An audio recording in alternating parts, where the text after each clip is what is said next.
തിരുവനന്തപുരം ജില്ലയിലെ മണ്ണാമൂലയിലുള്ള പോളി ഹൗസിനുള്ളിലാണ് ഞാൻ നിൽക്കുന്നത്.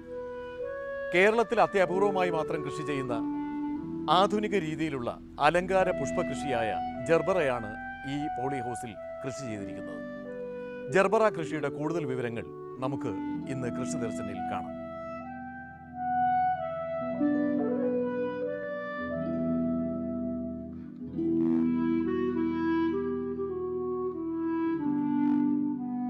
പച്ചക്കറി കൃഷി പോലെ തന്നെ പോളി ഹൗസുകളിൽ പൂക്കളും വൻതോതിൽ വളർത്തി ലാഭകരമായി വിപണനം ചെയ്യാൻ സാധിക്കും. നമ്മുടെ നാട്ടിൽ തന്നെ ഇപ്പോൾ വിവാഹങ്ങൾക്കും മറ്റ് ആഘോഷങ്ങൾക്കും വിദേശ ഇനം പൂക്കൾ ധാരാളമായി അലങ്കാരത്തിനായി ഉപയോഗിച്ചു വരുന്നു. എങ്കിലും നമുക്ക് ആവശ്യമായ പൂക്കൾ നമ്മുടെ നാട്ടിൽ തന്നെ ഇപ്പോൾ ഉൽപ്പാദിപ്പിക്കാൻ സാധിക്കുന്നില്ല. ബാംഗ്ലൂരിൽ നിന്നും മറ്റുമാണ് ഈ പൂക്കൾ ഇപ്പോൾ ഇവിടേക്ക് കൊണ്ടുവരുന്നത്. എന്നാൽ അമേരിക്കയിൽ നിന്നും എഞ്ചിനീയറിംഗിൽ ബിരുദാനന്തര ബിരുദം നേടിയ രാഹുൽ സാബു ജോസഫും UK-യിൽ പൊളിറ്റിക്കൽ എക്കണോമിക്സ് പഠിച്ച ശേഷം ഇപ്പോൾ CDSൽ റിസർച്ച് ചെയ്യുന്ന ഭാര്യ മേഘ രാഹുലും ഇവിടെ തന്നെ ഇത്തരം പൂക്കൾ വളർത്തി വിജയകരമായി വിപണനം സാധ്യമാണെന്ന് നമുക്ക് കാണിച്ചു തരുന്നു. ജർബറ എന്ന പുഷ്പമാണ് ഇപ്പോൾ ഇവിടെ വളർത്തുന്നത്. തിരുവനന്തപുരത്തെ പേരൂർക്കടയ്ക്കടുത്ത് മണ്ണാമൂലയിൽ 15 സെന്റ് സ്ഥലത്ത് 1000 സ്ക്വയർ മീറ്ററിലാണ് ഇവർ ഇപ്പോൾ ഈ പോളി ഹൗസ് ഒരുക്കിയിരിക്കുന്നത്. ചുവപ്പ്, മഞ്ഞ, വെള്ള എന്നീ 3 നിറങ്ങളിലുള്ള ജർബറ പുഷ്പങ്ങളാണ് ഇവിടെയുള്ളത്. നിലവിൽ എവിടെയൊക്കെയാണ് പഠിച്ചിട്ടുള്ളത് താങ്കൾ? ഞാൻ എൻ്റെ പ്രീ സ്കൂളിങ്ങും എലിമെൻ്ററി സ്കൂളിങ്ങും ഒക്കെ ഇവിടെ ട്രിവാൻഡ്രത്ത് സെൻറ്റ് തോമസ് സ്കൂളിലായിരുന്നു. അതിനുശേഷം ഞാൻ കുവൈറ്റിലായിരുന്നു പഠിച്ചത്. പിന്നെ എൻ്റെ എഞ്ചിനീയറിംഗ് ബാച്ചിലേഴ്സും മാസ്റ്റേഴ്സും ഞാൻ അമേരിക്കയിലാണ് ചെയ്തത്. ഉപരിപഠനം അമേരിക്കയിലായിരുന്നു? അതെ അതെ. അപ്പോൾ വിദേശത്ത് പഠനം നടത്തിയ താങ്കൾ നമ്മുടെ നാട്ടിലെ ഈ പോളി ഹൗസ് മാതൃകയിലുള്ള ആധുനിക കൃഷി രീതിയിൽ ജർബറ പോലെയുള്ള അലങ്കാര പുഷ്പകൃഷിയിലേക്ക് കടന്നു വന്നിരിക്കുകയാണ്. അതിലേക്ക് വരാനുണ്ടായ സാഹചര്യം ഒന്ന് വിശദീകരിക്കാം. ഞങ്ങൾക്ക് ഇവിടെ ഒരു വേക്കൻറ്റ് സ്ഥലം ഉണ്ടായിരുന്നു. ആ സ്ഥലത്ത് എന്തെങ്കിലും പ്രൊഡക്റ്റീവായിട്ട് ചെയ്യണമെന്നുള്ളൊരു ആഗ്രഹമുണ്ടായിരുന്നു. അപ്പം ഇങ്ങനെ ഓപ്ഷൻസ് കൺസിഡർ ചെയ്തപ്പം ഇങ്ങനൊരു പ്രപ്പോസൽ വന്നിരുന്നു. ഇത് എൻ്റെ ഫാദറും മദറും നോക്കിയപ്പം മദറിന് പ്രത്യേകിച്ച് താല്പര്യമുള്ളൊരു സബ്ജക്റ്റാണ് പൂക്കൾ എന്ന് പറഞ്ഞത്. അതുകൊണ്ട് പിന്നെ ഇതിലോട്ട് അങ്ങ് ഇൻവെസ്റ്റ് ചെയ്ത് ഇത് തുടങ്ങാമെന്ന് വിചാരിച്ചത്. ഈ പോളി ഹൗസ് കൃഷിയിൽ തന്നെ ഈ ജർബറ പോലെയുള്ള അലങ്കാര പുഷ്പകൃഷി എന്ന് പറയുന്ന വളരെ അത്യപൂർവമായി മാത്രം കാണുന്ന ഒരു രീതിയാണ്. കേരളത്തിൽ തന്നെ വളരെ കുറച്ച് സ്ഥലങ്ങളിലേ ഉള്ളൂ. അപ്പോൾ എന്താണ് ഇതിലേക്ക് വരാനുണ്ടായ കാരണം? ഞങ്ങൾ നോക്കിയപ്പം പൊതുവേ ഈ വെഡിങ് അല്ലെങ്കിൽ അതർ ഇവൻറ്റ്സിന് ഈ ജർബറയോടൊരു താല്പര്യമുണ്ട്. Because of the variety of colours. അപ്പം ഇതാകുമ്പോഴത്തേക്കിന് ഡെക്കറേറ്റീവ് പർപ്പസസിന് എസ്പെഷ്യലി കേരളത്തിൽ ഒത്തിരി പരിപാടികൾ ഇങ്ങനെ ഇവൻറ്റ്സും അല്ലെങ്കിൽ വെഡിങ്സ് നടക്കുന്ന സമയത്ത് ഇത് പല കളേഴ്സിൽ ഓഫർ ചെയ്യാമെങ്കിൽ അതിനൊരു ഡിമാൻഡ് കാണുമെന്നുള്ളൊരു പ്രതീക്ഷയിലാണ് ഈ ജർബറയിലോട്ട് തന്നെ നീങ്ങിയത്. ഇത് പ്ലാൻ ചെയ്യുന്നതിന് വേണ്ടിയുള്ള പ്രാരംഭ പ്രവർത്തനങ്ങൾ എന്തൊക്കെയാണ് നടത്തിയത്? ഇനിഷ്യലി ആദ്യം ഈ സ്ഥലം ഒന്ന് ക്ലിയർ ചെയ്ത് ലെവൽ ചെയ്യണമായിരുന്നു. ഈ സ്ഥലം ലെവൽ ചെയ്തതിന് ശേഷം ഈ പോളി ഹൗസ് പണിത് ടെസ്റ്റ് ചെയ്യണം. സോ ദാറ്റ് ഇവിടെ ലീക്കില്ല, വെള്ളം കയറുന്നില്ല, ഈ ഇൻസെക്ട്സും ബഗ്സും ഒന്നും പുറത്തൂടെ കയറാനായിട്ടൊരു ആക്സസ് മിനിമൈസ് ചെയ്യണം. പിന്നെ മേളിൽ ഇവിടെ ഈ ഇറിഗേഷൻ അല്ലെങ്കിൽ ഈ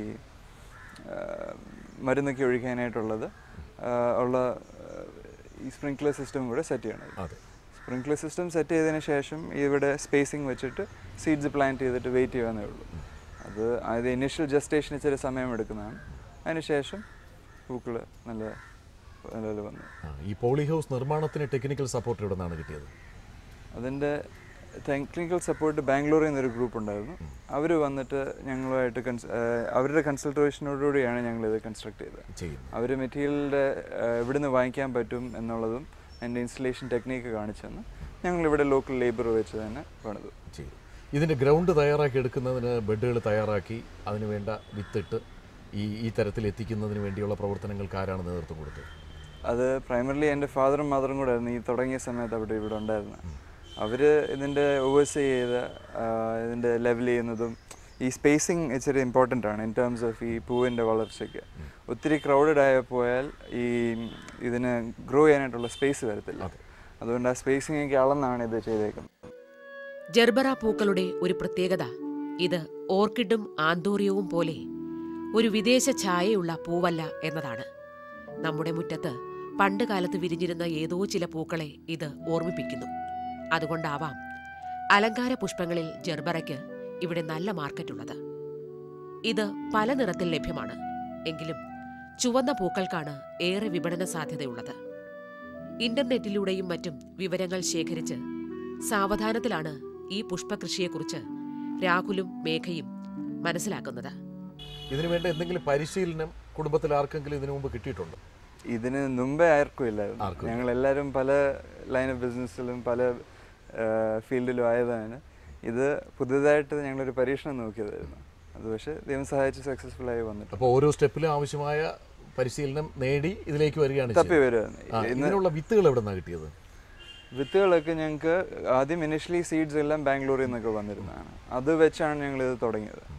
ഈ വിദേശത്ത് പഠിക്കുമ്പോൾ ഈ തരത്തിലുള്ള ഒരു പോളി ഹൗസ് കൃഷി അല്ലെങ്കിൽ ഈ ജർബറ പോലെയുള്ള അലങ്കാര പുഷ്പ കൃഷി താങ്കൾ അവിടെ കാണുകയോ അങ്ങനെ നമ്മുടെ നാട്ടിലൊന്ന് ആരംഭിക്കണം അങ്ങനെ ഒരു തോന്നലുണ്ടായിട്ടുണ്ടോ അതിനു മുമ്പ്? ഇത് വിദേശത്ത് പോകുമ്പം പൊതുവെ ആൾക്കാരുടെ വീട്ടിലും അല്ലെങ്കിൽ ബാക്ക് യാർഡ്സിലൊക്കെ നല്ലപോലെ ലാൻഡ്സ്കേപ്പ് ലോൺസ് ഒക്കെ കാണാം. അവിടെ പല വെറൈറ്റി ഓഫ് പൂക്കൾ വരാറുണ്ട്. നാട്ടിൽ ഞാൻ കണ്ടെടുത്തോളം കുറേ വീട്ടിലങ്ങനെ ഉണ്ട്. അറ്റ് ദ സെയിം ടൈം ഇവിടെ സ്പേസിനൊരു ഷോർട്ടേജ് സിറ്റിക്കകത്ത് ഇതൊക്കെ വരുമ്പം ആൾക്കാർക്ക് പൂവിനോട് താല്പര്യമുണ്ട്, പക്ഷേ അത് വളർത്താനുള്ള സ്ഥലം വരുന്നില്ല, എസ്പെഷ്യലി ഫ്ലാറ്റിലൊക്കെ താമസിക്കുന്നവർക്ക്. അപ്പം അവർക്കൊക്കെ ആണെങ്കിൽ ഒരു റെഡി ആക്സസ് ഓഫ് ഫ്ലവേഴ്സും കിട്ടുന്നത് നല്ലതായിരിക്കും. സോ എൻ്റെ അഭിപ്രായത്തിൽ ഇപ്പം ഇങ്ങനൊരു വെഞ്ചർ തുടങ്ങുന്നത് പൊതുവേ സ്പേസ് ഉള്ളവർക്ക് ഇതിലോട്ടൊന്ന് വരുന്നത് നല്ലതാണെന്നുള്ളതും കൂടെ ഒരു ഇൻസ്പിറേഷൻ ആയിട്ടെന്ന് വെച്ചാൽ. വിത്ത് ഇട്ട് കഴിഞ്ഞാൽ പൂ ലഭിച്ചു തുടങ്ങിയ എത്ര കാലതാമസം ഉണ്ടാവും? ഇനിഷ്യലി ഒരു 3 weeks അടുപ്പിച്ച് ടൈം ഉണ്ടായിരുന്നു സീഡ് തൊട്ട് ഫ്ലവറിങ് ബഡ്സ് വരുന്നവരെ. അത് കഴിഞ്ഞിട്ടിപ്പം വൺസ് റെഗുലർ സൈക്കിൾ ആയാൽ പിന്നെ എല്ലാ ആഴ്ച തോറും ഈൽഡുണ്ട്. എത്ര ഏരിയയിലാണ് ഇവിടെ ഈ പുഷ്പകൃഷി ചെയ്തിട്ടുള്ളത്? ഈ മൊത്തം സ്ഥലം ഒരു 15 സെൻറ്റ് ഉണ്ട്. അതിനകത്തുനിന്ന് ഇപ്പോൾ ഒരു 13 സെൻറ്റ് അടുപ്പിച്ചായിരിക്കും ഈ പോളി ഹൗസിനേക്ക് സെപ്പറേറ്റ് ചെയ്തത്. ഈ 13 സെൻറ്റിൽ ഈ പോളി ഹൗസ് ചെയ്യുന്നതിന് എത്ര രൂപയുടെ സാമ്പത്തിക ചെലവ് ഇതുവരെ ഉണ്ടായിട്ടുണ്ട്? ഇതിനിപ്പം അപ്രോക്സിമേറ്റ്ലി ഒരു 5-7 ലക്ഷത്തിന് ഇടയ്ക്കായിട്ടാണ്, ഇൻക്ലൂഡിങ് ഈ പോളി ഹൗസും ഈ ലെവൽ ചെയ്യുന്നതിൻ്റെ കുറച്ചെല്ലാം. അതെ. ഇതിന് എന്തെങ്കിലും കൃഷിഭവനോ അല്ലെങ്കിൽ ഹോർട്ടികോർപ്പ് വഴിയുള്ള പോലെയുള്ള സ്ഥാപനങ്ങൾ വഴിയോ എന്തെങ്കിലും സാമ്പത്തിക സഹായം ലഭിക്കുന്നുണ്ടോ? ഗവൺമെൻറ്റിൻ്റെ ഒരു സബ്സിഡി ഉണ്ട് ഇങ്ങനൊരു വെഞ്ചർ തുടങ്ങുന്നതിനായിട്ട്. ബിക്കോസ് ഇതിൻ്റെ ബെനിഫിറ്റ്സ് ഈ ഏരിയയ്ക്കും കൂടെ ഉള്ളത് നല്ലതാണ്. കാര്യം ഇതിൽ നിന്നുള്ള ഇപ്പം കൃഷി ഉള്ളത് ഒരു ഏരിയയ്ക്ക് പൊതുവെ നല്ലതാണ്, ഈ ഇതിൻ്റെ ഓക്സിജൻ പ്രൊഡക്ഷനും അതും എല്ലാം വെച്ച് നോക്കുമ്പോൾ. അപ്പം ഗവൺമെൻറ് ഇങ്ങനെ വേക്കൻറ്റ് സ്ഥലം വെറുതെ കിടക്കാതെ അത് പ്രൊഡക്റ്റീവായിട്ട് യൂസ് ചെയ്യാനായിട്ടുള്ളൊരു സബ്സിഡി ഓഫർ ചെയ്തിട്ടുണ്ടായിരുന്നു.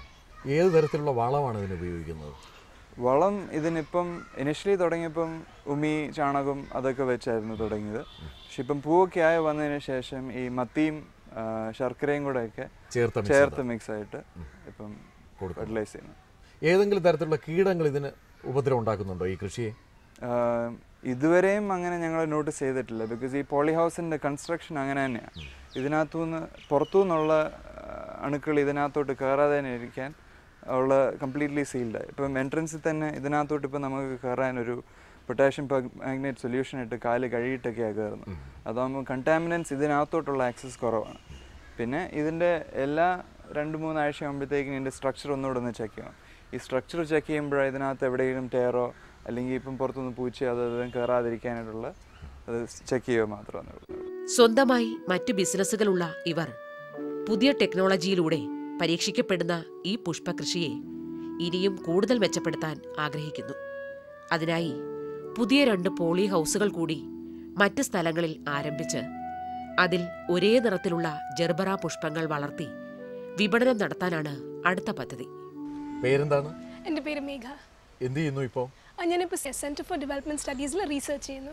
ഏത് വിഷയത്തിലാണ്? മൈഗ്രേഷൻ, ഈ പ്രവാസികളെ കുറിച്ച്, അവരുടെ ജീവിതം, അവരങ്ങോട്ട് കടക്കുന്നതിനും മിഡിൽ ഈസ്റ്റിലുള്ള ഗൾഫ് രാജ്യങ്ങളിലുള്ള പ്രവാസികളെ കുറിച്ച്. എഡ്യൂക്കേഷൻ എല്ലാം ഇവിടെ ഏതൊക്കെ കോളേജിലും സ്കൂളിലും ഒക്കെ ആയിരുന്നു? ഇവിടെയും തമിഴ്നാട്ടിലും വിദേശത്തായിട്ടും. ഞാൻ ഇവിടെ സ്കൂളിംഗ് ഇവിടെയും സൗദി അറേബ്യയിലുമായിട്ടാണ് ചെയ്തത്.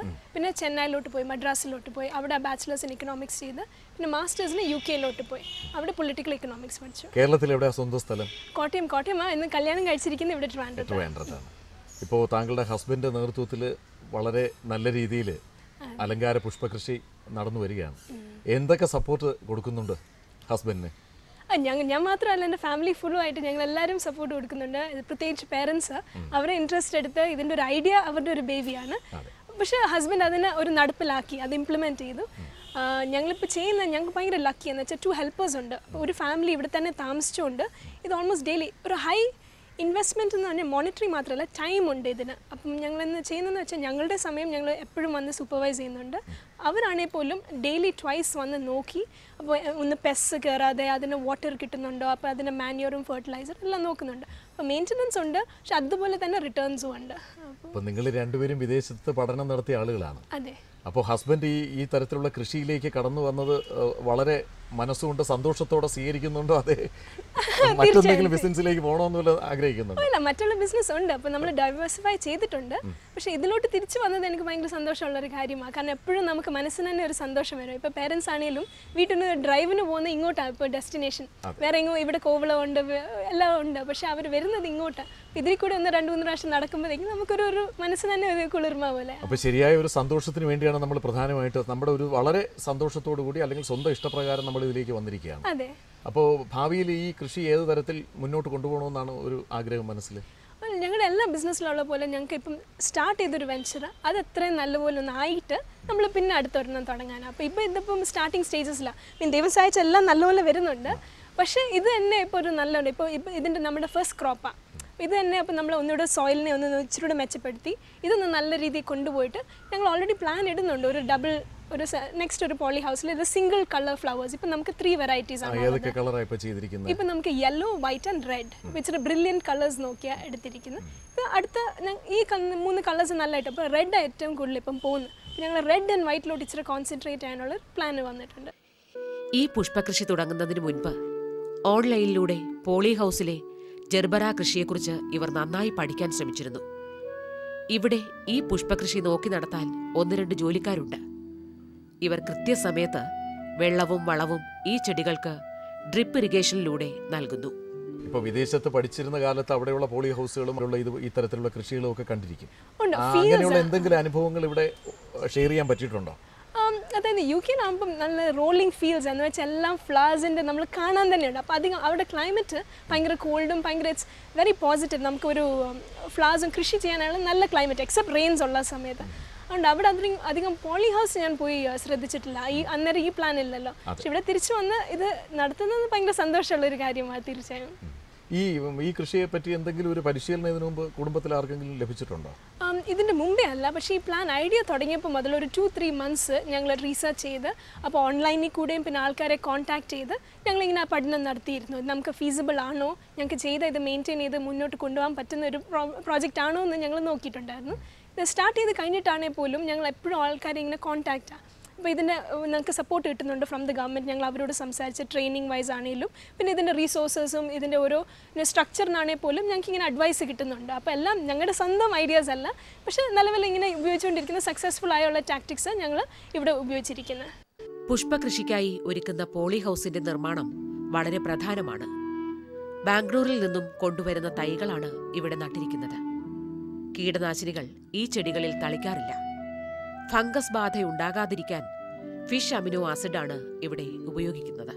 ഇപ്പോൾ ഇവിടെ നമ്മുടെ നാട്ടിൽ റെയറായിട്ടുള്ള ഒരു പുഷ്പകൃഷി, അലങ്കാര പുഷ്പകൃഷിയാണ് ഇവിടെ നടക്കുന്നത്. അതെ. താങ്കൾ എന്തൊക്കെ പ്രവർത്തനങ്ങളാണ് ഇതിൻ്റെ ഈ കൃഷിയുമായി ബന്ധപ്പെട്ട് ചെയ്യുന്നത്? നമ്മളിപ്പോൾ ഇതിൻ്റെ മെറ്റീരിയൽ സാധനങ്ങളൊക്കെ വരുത്തി ഇതെല്ലാം ചെയ്യിച്ച് ഇത് മെറ്റീരിയലെല്ലാം ബാംഗ്ലൂരിൽ നിന്ന് വരുത്തുകയാണ് ചെയ്തിരിക്കുന്നത്.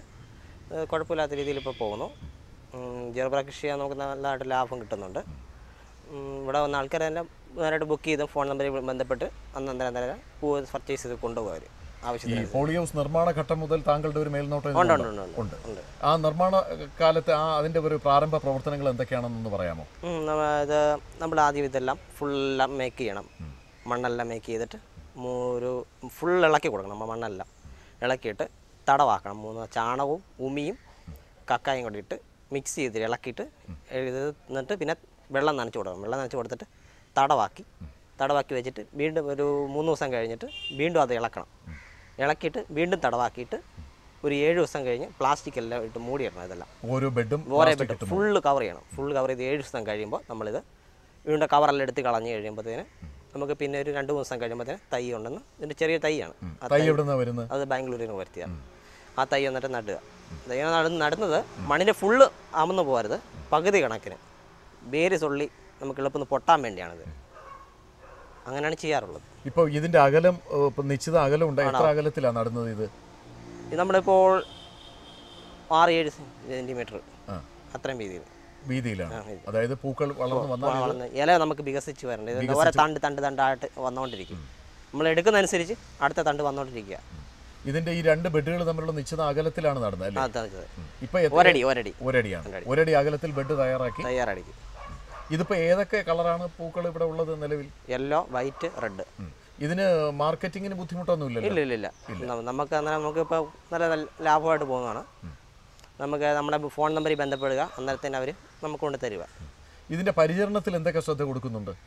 ഇത് ഒത്തിരി കെയർ ചെയ്യേണ്ട ആവശ്യമുണ്ട്. നമ്മളെ ഫംഗസ് രോഗങ്ങളൊന്നും വരാതിരിക്കാൻ നമ്മൾ ശ്രദ്ധിക്കണം. നമ്മളവിടെ കാലൊക്കെ കഴുകിയിട്ട് അകത്തേക്ക് വരാവുള്ളൂ. പൊട്ടാസ്യത്തിന് കാലൊക്കെ കഴുകി അകത്തേക്ക് വരുന്നത്. ചപ്പലൊന്നും ഇടിക്കത്തില്ല. നമ്മളെ പരിസരമൊക്കെ നീറ്റായിരിക്കണം. അങ്ങനെയൊക്കെയുണ്ട്.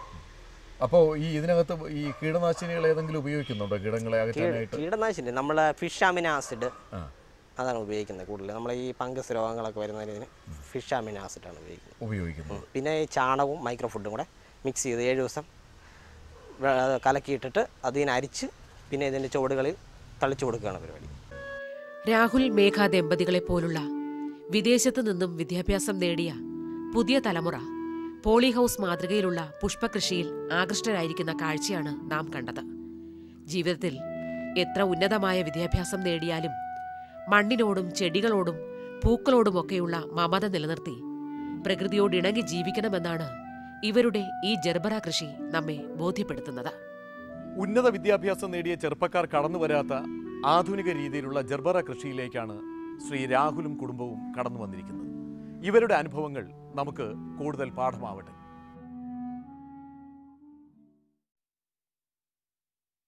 ഇതാ വേറെന്തെങ്കിലും മതി. ഇതെന്താ ചേട്ടാ, ഇത്ര കുറച്ച് രാസവളം മതിയോ? കൃഷിപ്പണി വിടുവാണോ? കൃഷിപ്പണിയല്ല, വിവരക്കേട് വിടുകയാണ്. മണ്ണ് പരിശോധിപ്പിച്ചു. ഇനി മുതലാളി എത്ര വളം വേണോ അത്രയും മാത്രമേ വയലിലിടൂ. കർഷക സഹോദരരെ, ഇന്ന് തന്നെ ജില്ലയിൽ അടുത്തുള്ള ഭൂമി പരീക്ഷണ ലബോറട്ടറിയിൽ തീർച്ചയായും മണ്ണ് പരിശോധിപ്പിക്കുക. മണ്ണിൽ പോഷക തത്വങ്ങളും ഈർപ്പവും ചെടിയുടെ വളർച്ചയും കണക്കിലെടുത്ത് ആവശ്യത്തിന് മാത്രം പോഷക തത്വം ചേർക്കുക. പിന്നെ മണ്ണിൽ സൾഫർ, സിങ്ക്, ബോറോൺ പോലുള്ള സൂക്ഷ്മ പോഷകങ്ങൾ ഉണ്ടോ എന്ന് നോക്കാനും മറക്കരുത്. രാസവളത്തിന്റെയും ജൈവവളത്തിന്റെയും ശരിയായ ഉപയോഗം വഴി ഭൂമിയുടെ വളക്കൂറ് നിലനിർത്തൂ, ഉൽപാദനം വർദ്ധിപ്പിക്കൂ, ചെലവ് കുറയ്ക്കൂ, വിലപ്പെട്ട വിദേശ നാണ്യം ലാഭിക്കാനും സഹായിക്കൂ. മന്ദഗതിയിൽ നൈട്രജൻ പുറത്തുവിടുന്ന രാസവളങ്ങൾക്ക് വേപ്പിൻ പിണ്ണാക്ക് കലർന്ന യൂറിയ പോലുള്ളവയ്ക്ക് മുൻഗണന നൽകൂ. പിന്നെ ഇലകളിൽ യൂറിയ തളിക്കുക. അല്ല, ചേട്ടൻ ശരിക്കും ബുദ്ധിശാലിയായല്ലോ. കൂടുതൽ വിവരങ്ങൾക്ക് ബന്ധപ്പെടുക ജില്ലാ കൃഷി ഓഫീസർ അല്ലെങ്കിൽ കിസാൻ കോൾ സെന്റർ. അമ്മേ, ചോറ് വിളമ്പമ്മേ. ഒന്ന് ക്ഷമിക്കും മോളെ, ഇതുവരെയും പരിപ്പ് വെന്തിട്ടില്ല. വിഷമിക്കാതിരിക്കും പൊന്നുന്റെ അമ്മേ, ഇത്തവണ നമ്മുടെ പരിപ്പ് ശരിക്കും വെന്തോളും. എന്ന് വെച്ചാലോ? ഇത്തവണ NFSM കീഴിൽ പരിപ്പിന്റെ ഉൽപാദനം വർദ്ധിപ്പിക്കുന്നതിന്റെ രീതികൾ കാണിക്കുന്നതിന് വേണ്ടി രാജ്യത്ത് 1000 മേഖലകൾ തെരഞ്ഞെടുത്തിട്ടുണ്ട്. അതിൽ നമ്മുടെ പ്രദേശവും ഉൾപ്പെടുന്നു. ഇതുകൊണ്ട് നമുക്ക് എന്താ ഗുണം? നമുക്ക് നമ്മുടെ 5 ഏക്കർ പാടത്തിന് വളവും കീടനാശിനിയും കൂടാതെ മേൽത്തരം വിത്തിന്റെ മിനി കിറ്റും ലഭിക്കുമെന്നേ. പക്ഷേ ഇത്രയും പരിപ്പ് കൊണ്ട് നമ്മൾ എന്ത് ചെയ്യാനാ? എന്റെ ഭാര്യയെ, ഇപ്പോ സർക്കാർ പയർവർഗ്ഗങ്ങളുടെ താങ്ങുവിലയും നന്നായി വർദ്ധിപ്പിച്ചിട്ടുണ്ട്. കൂടാതെ ഇത് വാങ്ങുവാൻ വേണ്ട എല്ലാ ഏർപ്പാടുകളും ചെയ്തിരിക്കുന്നു. ഇതുമൂലം നമ്മുടെ വരുമാനം വർദ്ധിക്കില്ലേ? പിന്നെ നമ്മുടെ മോള് നല്ല സ്കൂളിൽ പോയി ഒരു വലിയ കൃഷിശാസ്ത്രജ്ഞയാകില്ലേ? സുഗന്ധത്തിന്റെ ചാമരം വീശി സ്വാദിന്റെ അലകൾ ഉയർത്തി പുരോഗതിയുടെ പാതയൊരുക്കി പുഞ്ചിരി പൂഞ്ചിറക് വിടർത്തി നാടാകെ പച്ചപ്പ് ചാർത്തി വ്യവസായങ്ങൾക്ക് അവസരമൊരുക്കി പൂന്തേൻ മാധുര്യം പരത്തി ആഹ്ലാദത്തിന്റെ തിരകൾ ഉയർത്തി NHM ഹോർട്ടിക്കൾച്ചർ മിഷൻ. ഞങ്ങളുടെ ആഗ്രഹം, നിങ്ങളുടെ മന്ദഹാസം.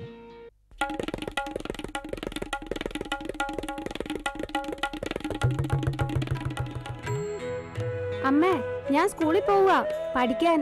സ്കൂളിലോ? കല്യാണം കഴിച്ചു വരുമ്പോ പറഞ്ഞിരുന്നല്ലോ നീ പഠിപ്പുള്ളവളാണെന്ന്. എന്റെ അമ്മേ, ഫാം സ്കൂളിലേക്കാ പോകുന്നത്. കൃഷിയുടെ പുതിയ പുതിയ കാര്യങ്ങൾ പഠിക്കാൻ എന്റെ കൂടെ വന്നോളൂ അമ്മേ. ഫാം സ്കൂൾ ഇവിടെ പാടത്ത് വിളകൾ വർദ്ധിപ്പിക്കാനുള്ള എല്ലാ കാര്യങ്ങളും കർഷകർക്ക് പഠിപ്പിച്ചു കൊടുക്കുന്നു. അതായത് മണ്ണിന്റെ അടിസ്ഥാനത്തിൽ ശരിയായ വളം, മേൽത്തരം വിത്ത്, പിന്നെ ആവശ്യാനുസരണം കീടനാശിനി. അതായത് കുറഞ്ഞ ചിലവിൽ അധിക ലാഭം.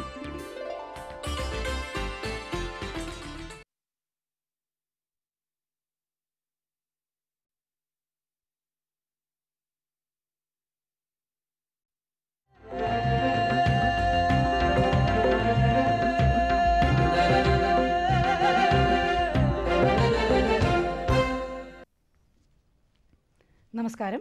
ദൂരദർശൻ കാർഷിക വാർത്തകളിലേക്ക് സ്വാഗതം. പ്രധാന വാർത്തകൾ. റബ്ബർ ബ്രൗൺ ബഡ് തൈകൾ തയ്യാർ. മത്സ്യസമൃദ്ധി പദ്ധതിയിലേക്ക് അപേക്ഷിക്കാം. കൊക്കോ തൈകൾ വിൽപ്പനയ്ക്ക്. വിശദമായ വാർത്തകളിലേക്ക്. നെടുമങ്ങാട് താലൂക്കിലെ ചെറുകിട കർഷകരിൽ നിന്നും റബ്ബർ ബോർഡ് ബ്രൗൺ ബഡ് തൈകൾക്ക് അപേക്ഷ ക്ഷണിച്ചു. പുനലൂർ റീജിയണൽ ഓഫീസിന്റെ പരിധിയിലുള്ള കടക്കാമൺ നഴ്സറിയിൽ നിന്നാണ് തൈകൾ വിതരണം ചെയ്യുക. RRII 105, 414, 430 എന്നീ ഇനങ്ങളിലുള്ള ബഡ് തൈക്കുറ്റികളാണ് തയ്യാറാക്കിയിട്ടുള്ളത്. വില തൈ ഒന്നിന് 28 രൂപ. താൽപ്പര്യമുള്ളവർ നിശ്ചിത ഫോറത്തിലുള്ള അപേക്ഷകൾ കരം ഒടുക്കിയ രസീതിന്റെ പകർപ്പ് സഹിതം ഈ മാസം 26-ാം തീയതിക്ക് മുമ്പ് റബ്ബർ ബോർഡ് റീജിയണൽ ഓഫീസിൽ സമർപ്പിക്കണം. ക്ഷീരവികസന വകുപ്പിന്റെ തിരുവനന്തപുരത്ത് വലിയതുറയിലെ സീവേജ് ഫാമിൽ നിന്ന് നേപ്പിയർ, ഗിനി, പാരാഗ്രാസ് എന്നീ ഇനങ്ങളിൽപ്പെട്ട തീറ്റ പുൽക്കടകൾ പുൽക്കട ഒന്നിന് 25 പൈസ നിരക്കിൽ ലഭ്യമാണ്. 1000 എണ്ണത്തിൽ കൂടുതൽ ആവശ്യമുള്ളവർ മുൻകൂട്ടി രജിസ്റ്റർ ചെയ്യേണ്ടതാണ്. കൂടുതൽ വിവരങ്ങൾക്ക് ബന്ധപ്പെടേണ്ട ഫോൺ 0471 250 1706. സംസ്ഥാന ഹോർട്ടിക്കൾച്ചർ മിഷൻ കാർഷിക നഴ്സറി തുടങ്ങാൻ ധനസഹായം നൽകുന്നു. 1 ഹെക്ടർ വരെയുള്ള ചെറുകിട നഴ്സറികൾക്കും 2 മുതൽ 4 ഹെക്ടർ വരെയുള്ള വലിയ മാതൃകാ നഴ്സറികൾക്കുമാണ് ധനസഹായം നൽകുന്നത്. ഗുണമേന്മയുള്ള വിത്തുകളും നടീൽ വസ്തുക്കളും ഉൽപ്പാദിപ്പിക്കുന്നതിനും വിതരണം ചെയ്യുന്നതിനുമാണ് ഹോർട്ടിക്കൾച്ചർ മിഷന്റെ ഈ പദ്ധതി. താൽപ്പര്യമുള്ളവർ പ്രോജക്ട് സഹിതമുള്ള അപേക്ഷ ജില്ലാ കൃഷി ഓഫീസുകളിലെ ഡെപ്യൂട്ടി ഡയറക്ടർ മുഖേന സംസ്ഥാന ഹോർട്ടിക്കൾച്ചർ മിഷന് സമർപ്പിക്കണം. കൂടുതൽ വിവരങ്ങൾക്ക് ബന്ധപ്പെടേണ്ട ഫോൺ നമ്പർ 0471 233 0857. തൃശൂർ പുന്നയൂർ ഗ്രാമപഞ്ചായത്ത് ഫിഷറീസ് വകുപ്പുമായി ചേർന്ന് നടപ്പാക്കുന്ന മത്സ്യസമൃദ്ധി പദ്ധതിയിലേക്ക് അപേക്ഷ ക്ഷണിച്ചു. കൂടുതൽ വിവരങ്ങൾക്ക് ബന്ധപ്പെടാവുന്ന ഫോൺ നമ്പർ 9037 645393.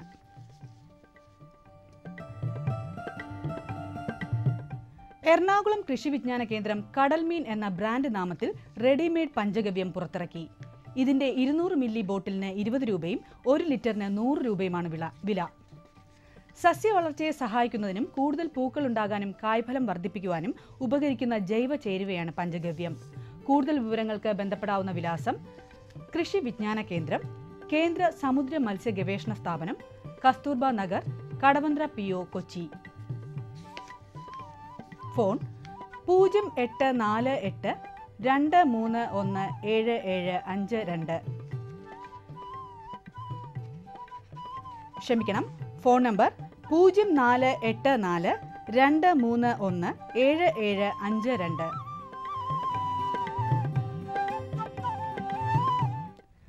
മലപ്പുറം വള്ളിക്കുന്ന് പഞ്ചായത്തിൽ കരനെൽകൃഷി, മഞ്ഞൾ കൃഷി എന്നിവ ചെയ്യുന്ന കർഷകർ ജൂലൈ 10-നകം കൃഷിഭവനിൽ അപേക്ഷ നൽകണം. കർഷക രജിസ്ട്രേഷൻ കഴിഞ്ഞ വർഷം നടത്താത്തവർ ബാങ്ക് സേവിങ്സ് അക്കൗണ്ട് കോപ്പി സഹിതം 31-നകം അപേക്ഷിക്കണം. കൃഷിവകുപ്പ് തിരുവനന്തപുരം പ്രിൻസിപ്പൽ ഇൻഫർമേഷൻ ഓഫീസർ അറിയിക്കുന്നത്: കുടപ്പനക്കുന്ന് കൃഷിഭവന്റെ ആഭിമുഖ്യത്തിൽ കൃഷിവകുപ്പിന്റെ തരിശുഭൂമിയിൽ പച്ചക്കറി കൃഷി പദ്ധതി പ്രകാരം പച്ചക്കറി കൃഷി ചെയ്യുന്നതിന് അപേക്ഷ ക്ഷണിച്ചു. സ്വന്തം സ്ഥലത്തോ പാട്ടഭൂമിയിലോ കൃഷി ചെയ്യുന്നതിന് ഏക്കറൊന്നിന് 12,000 രൂപ ധനസഹായം ലഭിക്കും. അപേക്ഷകൾ ഈ മാസം 5-ാം തീയതിക്ക് മുൻപായി കുടപ്പനക്കുന്ന് കൃഷിഭവനിൽ ലഭിക്കണം. കേരള കാർഷിക സർവകലാശാലയുടെ കൊക്കോ ഗവേഷണ കേന്ദ്രത്തിൽ സങ്കര ഇനം കൊക്കോ തൈകൾ വിൽപ്പനയ്ക്ക് തയ്യാറായി. താൽപ്പര്യമുള്ളവർ ബന്ധപ്പെടേണ്ട വിലാസം: പ്രൊഫസർ ആൻഡ് ഹെഡ്, കൊക്കോ ഗവേഷണ കേന്ദ്രം, KAU ക്യാമ്പസ് PO, പിൻ 680656.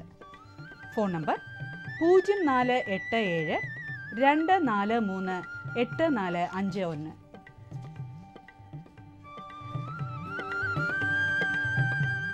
ഇനി കമ്പോള നിലവാരം. റബ്ബർ RSS 4 ക്വിന്റലിന് 18,400 രൂപ. റബ്ബർ RSS 5 17,600 രൂപ. വെളിച്ചെണ്ണ 6,900 രൂപ. കൊപ്ര 4,950 രൂപ. കുരുമുളക് ക്വിന്റലിന് 41,000 രൂപ. നാളികേരം തൊണ്ടോട് കൂടിയത് 1000 എണ്ണത്തിന് 5,500 രൂപ.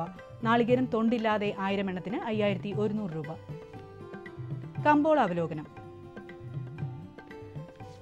കുരുമുളക് വിപണി കൊച്ചിയിൽ ഗാർബിൾഡ് കുരുമുളക് ക്വിന്റലിന് 41,000 രൂപ. അൺഗാർബിൾഡ് കുരുമുളക് 39,500 രൂപ. കുരുമുളക് വിപണി കൽപ്പറ്റയിൽ ചേട്ടൻ കുരുമുളക് ക്വിൻ്റലിന് 39,000 രൂപ, വയനാടൻ കുരുമുളക് 39,500 രൂപ. കൊപ്ര വിപണി കോഴിക്കോട് ക്വിൻ്റലിന് 4,850 രൂപ, തളിപ്പറമ്പ് 4,500 രൂപ, കാസർഗോഡ് 4,300 രൂപ. വെളിച്ചെണ്ണ കണ്ണൂർ ക്വിൻ്റലിന് 7,335 രൂപ, കോട്ടയം 7,300 രൂപ, ആലപ്പുഴ 6,900 രൂപ. കാലാവസ്ഥ കണ്ണൂർ കൂടിയ താപനില 27.7 ഡിഗ്രി സെൽഷ്യസ്, കുറഞ്ഞ താപനില 23.2 degree Celsius. Kozhikode 27.7, 22.6, Kochi 29.4, 22, Alappuzha 27.8, 23.6, Punalur 28.6, 23, Thiruvananthapuram 29.6, 23.4 degree Celsius. ഇതോടെ ഇന്നത്തെ കാർഷിക വാർത്തകൾ സമാപിക്കുന്നു. നമസ്കാരം.